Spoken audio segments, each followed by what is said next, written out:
Very very important report writing নিয়ে আজকে হাজির হয়েছি এই ভিডিওতে। প্রাণপ্রিয় শিক্ষার্থীরা, তোমরা অনেকে বলেছো রিপোর্ট রাইটিং এর সাজেশন চাই। রিপোর্ট রাইটিং আমরা কোনগুলো পড়বো? অনেক অনেক রিপোর্ট রাইটিং আছে। তো প্রাণপ্রিয় শিক্ষার্থীরা, আজকে তোমাদের মাঝে হাজির হয়েছি এই বছর যেই টেস্ট পরীক্ষা হয়েছে, বিভিন্ন কলেজের টেস্ট প্রশ্নপত্র অ্যানালাইসিস করে তোমাদের সাথে এই রিপোর্ট রাইটিং এর সাজেশন নিয়ে হাজির হয়েছি। সো যারা 100% কমন পেতে চাও তাদেরকে অবশ্যই এই কমন উপযোগী রিপোর্ট রাইটিংগুলো ভালোভাবে পড়ে যেতে হবে। সো কথা না বাড়িয়ে চলে যাচ্ছি মেইন আলোচনায়। প্রাণপ্রিয় শিক্ষার্থীরা, আমি তোমাদেরকে সবার আগে দেখাতে চাই এই 9টা very very important report writing. এই 9টা আজকে থেকে পড়াই স্টার্ট করে দাও। অনেকে বলো যে ভাইয়া রিপোর্ট রাইটিং এর ফরম্যাট পড়বো কিনা। হ্যাঁ, রিপোর্ট রাইটিং এ তুমি ফরম্যাট পড়ে রাখতে পারো, যদি কমন না পড়ে তুমি ওইখান থেকে লিখে দিতে পারো।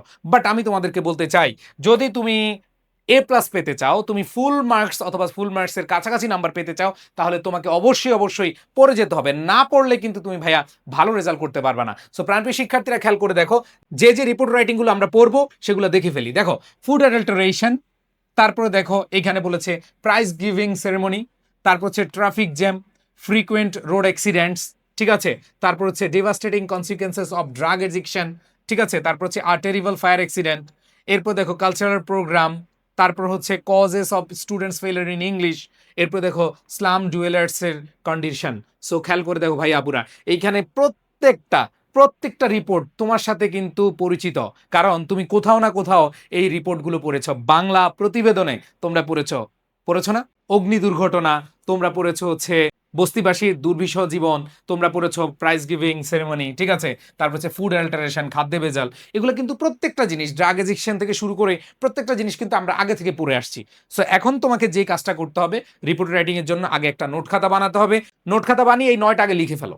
এই 9টা লিখে তারপর প্রতি সপ্তাহে তুমি 2বার করে রিডিং পড়ো, প্রতি সপ্তাহে 2বার করে রিডিং পড়ো। ভাই, তোমার রাইটিং পার্ট ভালো হবেই, তুমি রাইটিং পার্টে ভালো মার্কস পাবাই, এটা 100% শিওর। তুমি যদি এগুলো ভালোভাবে পড়ো, আশা করি ইনশাল্লাহ এখানে 95% আমি আশা রাখতে পারি তোমাদের কমন পড়ে যাবে। আর এছাড়া তোমরা ভেরি ইম্পর্টেন্ট কিছু পড়ে রাখতে পারো, যে ইম্প্যাক্ট অফ ফেসবুক, তারপর হচ্ছে বুক ফেয়ার, তারপর ইন্টারন্যাশনাল মাদার ল্যাঙ্গুয়েজ ডে, ঠিক আছে, তারপর হচ্ছে তোমার এখানে দেখো ট্যুরিস্ট স্পট, যে কোনো ট্যুরিস্ট স্পট নিয়ে আসতে পারে। সো এখানে 9টা আর 4টা, এই 13টা যদি পড়তে পারো ভালোভাবে, আশা করি ইনশাল্লাহ তোমাদের 100% এখানে কমন পড়ে যাবে। আর যদি কমন নাও পড়ে, আমি তোমাদেরকে ফরম্যাটের ভিডিও দিয়েছি, যদি না পড়ে তাহলে তুমি ফরম্যাটের ভিডিও দেখে বা ফরম্যাটটা শিখে তুমি যে কোনোটা আসুক লিখে দিয়ে আসতে পারবা। সো প্রাণপ্রিয় শিক্ষার্থীরা, তোমাদের সবার উদ্দেশ্যে বলি, রিপোর্ট রাইটিং এ আজকে থেকে তুমি টার্গেট করো ফুল মার্কস, এবং তোমার এখান থেকে কমন পড়ার জন্য আজকে তুমি নোট খাতায় সুন্দরভাবে নোট করে রাখো। এবং প্রতি সপ্তাহে, আমি আবার বলছি, পড়ার সিস্টেমটা হচ্ছে এরকম, তুমি ধরো নোট খাতায় আগে একদিন সময় নিবা, ধরো 3-4 ঘন্টা সময় নিয়ে তুমি এগুলো আগে লিখে ফেলবা, দেখে দেখে লিখো, কোনো সমস্যা নাই। এরপরে তুমি পরের সপ্তাহে গিয়ে, ধরো রবিবারে তুমি নোট করলা, তুমি পরের রবিবারে আবার কি করো, 2বার করে রিডিং পড়ো। ভাই, 2বার করে রিডিং পড়তে কোনো আহামরি সময় কিন্তু তোমার ব্যয় হবে না। সো এখানে তোমাকে মাথায় রাখতে হবে, প্রত্যেকটা তুমি আবার কি করবা, রিডিং পড়বা, প্রতি সপ্তাহে রিডিং পড়বা। তুমি খাতাটা রিডিং পড়তে ধরো 9টা যদি পড়ো বা 10টা বা 13টাই যদি পড়ো, তুমি যদি 2 মিনিট লাগে একবার রিডিং পড়তে, তাহলে তোমার ভাই অল্প কিছু সময় লাগবে। অল্প কিছু সময়ের মধ্যে তুমি প্রতি সপ্তাহে যখন রিভিশন দিবা, তোমার কাছে এগুলা 4-5 সপ্তাহ পরে এগুলো পানি ভাত হয়ে যাবে। সো যাদের মনে হয় যে রাইটিং পার্ট খুব কঠিন, তাহলে ভাইয়া তোমাদেরকে বলবো যে এইটা কঠিন মনে করবা না। আর এই রাইটিং পার্ট অথবা রিডিং পার্ট যেটাই থাকুক, তোমার ফার্স্ট পেপার বলো, সেকেন্ড পেপার বলো, আমরা হচ্ছে তোমাদের জন্য শিওর এ প্লাস যে বই আছে আমাদের, দেখো এখানে বাংলা প্রথম পত্র শিওর এ প্লাস, বাংলা দ্বিতীয় পত্র শিওর এ প্লাস, পৌরনীতি, অর্থনীতি, আইসিটি, ঠিক আছে, ইংরেজি, এগুলোর জন্য আমাদের শিওর এ প্লাস বই আছে। এবং এই বইগুলোতে, যেমন ইংলিশ সেকেন্ড পেপারে যে শিওর এ প্লাস, এই বইগুলোতে খুব সুন্দরভাবে এগুলো দেওয়া আছে। তো তোমরা যারা হচ্ছে এখন খুঁজে খুঁজে পড়ার টাইম পাচ্ছ না, তোমরা এই বই থেকে একবারে সুন্দরভাবে এগুলো পড়ে ফেলতে পারো। এই সাজেশন বইটা কালেক্ট করে নিতে পারো। ঈদের পর থেকে তোমরা 4-5 তারিখ থেকে তোমরা হচ্ছে এই বইটা পেয়ে যাবে। যারা প্রি অর্ডার করবে, আমাদের যে হোয়াটসঅ্যাপ নাম্বার আছে, আমাদের হোয়াটসঅ্যাপ নাম্বারটা তোমরা স্ক্রিনে দেখতে পারবা অথবা কমেন্টে দেখতে পারবা, তোমরা সেখান থেকে নিয়ে তোমরা হচ্ছে ইনবক্স করে নিয়ে নিতে পারো। আর যাদের একবারে মেইন জায়গায় প্রবলেম, মানে একবারে জিরো প্রিপারেশন, তাদেরকে হিরো বানানোর জন্য আমাদের এই যে ফাউন্ডেশন 4.0, এই যে দেখো প্রত্যেকটা টপিক আমরা একবার বেসিক থেকে শুরু করে পড়াচ্ছি। বিশেষ করে ইংরেজিতে আমি সম্পূর্ণ দায়িত্ব নিচ্ছি।